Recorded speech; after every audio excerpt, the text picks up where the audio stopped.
सी English ना tough नहीं है, इंग्लिश को टफ बनाया जाता है बिकॉज आप बिल्कुल लिटरल चलते हो। पंजाबी को इंग्लिश में ट्रांसलेट करना है, हिंदी को इंग्लिश में ट्रांसलेट करना है।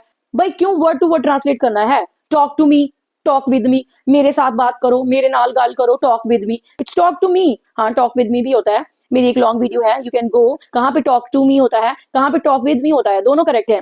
अगर आप लाइफ में ऐसे चलोगे कि आपको बिल्कुल लिटरल जाना है, वर्ड टू वर्ड आपको बिल्कुल ट्रांसलेशन करनी है, ऐसे आप इंग्लिश कभी भी नहीं सीख पाओगे। हर एक लैंग्वेज के अपने अपने रूल्स होते हैं, अपना अपना सिस्टम होता है जिसको आपको फॉलो करना पड़ता है। फॉर एग्जाम्पल मैथ में कोई फॉर्मूला है, अगर आप उस फॉर्मूला को याद नहीं करोगे, आप बोलोगे ऐसे नहीं, ये फॉर्मूला तो ऐसे होना चाहिए था, वैसे होना चाहिए था। अरे भाई उसके पीछे बहुत बड़ी रिसर्च है, वो फॉर्मूला कैसे बना है, क्यों बना है, उसके पीछे काफी सारी चीजें काम करती हैं, तब जाके वो चीज बनती है।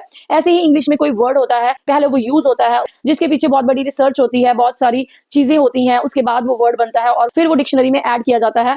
इसी तरह से कुछ प्रेपोजिशंस होती हैं जिसको आप बिल्कुल लिटरल प्रेपोजिशंस लेते हो, लेकिन कुछ प्रेपोजिशंस वर्ड्स के साथ अटैच होती हैं, वो वैसे ही यूज होती हैं। वो प्रेपोजिशंस नहीं होती हैं, वो कुछ फ्रेजल वर्ब्स होते हैं जिनको वैसे ही यूज करना होता है।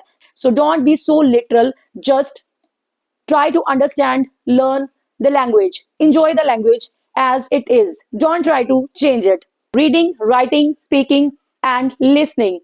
हर एक लैंग्वेज को सीखने के लिए उसके 4 स्किल्स होते हैं। रीडिंग, जैसा इंग्लिश को लिखा गया है बुक्स में, अच्छी सी बुक्स को परचेज कीजिए या फिर ऑनलाइन उसको बार बार रीड कीजिए, उनको समझिए, उसके सिंटैक्स को, फॉर्मेट को समझने की कोशिश कीजिए। राइटिंग, स्पीकिंग एंड लिसनिंग, ये चारों स्किल्स पे काम कीजिए।